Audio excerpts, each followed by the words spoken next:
Headlines breaking news अवांखे update कंदा हलूं तो कोयटा जे सरियाब रोड वेझो रेलगाड़ी जी टक्कर में अणॼातल नौजवान फौत थी वियो आहे। अफ़सोसनाक ख़बर आहे। अवांखे अपडेट कंदा हलूं तो इतलाबाद पुलिस वाक़ई वारे हंधि पहुची लाश खणाए अस्पताल मुंतकिल कयो आहे। अवां सां अफ़सोसनाक ख़बर शेयर पिया कयूं कोयटा मां, जिते सरियाब रोड वेझो रेलगाड़ी जी टक्कर में अणॼातल नौजवान फौत थी वियो आहे। इतलाबाद पुलिस वाक़ई वारे हंधि न पहुची आहे। अपडेट कंदा हलूं। अहम ख़बर आहे त लाश जी सुञाणप कई पई वञे।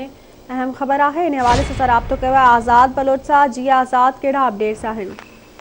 जी बिल्कुल, कोयटा सरियाब कस्टम वटि रेलगाड़ी जे टक्कर में अणॼातल शख़्स ज़ख़्मी थी पियो हो, जंहिंखे पुलिस पहुची करे सिविल अस्पताल मुंतकिल करायो वियो हो, जितां हू ज़ख़्मियुनि जा सूर नसंदे पहुची वियो आहे, जंहिंजे लाश खे चीपा वारे सदखाने में रखियो आहे। जी ठीक है आज़ाद, वॾी महिरबानी अवां जी अपडेट करण लाइ।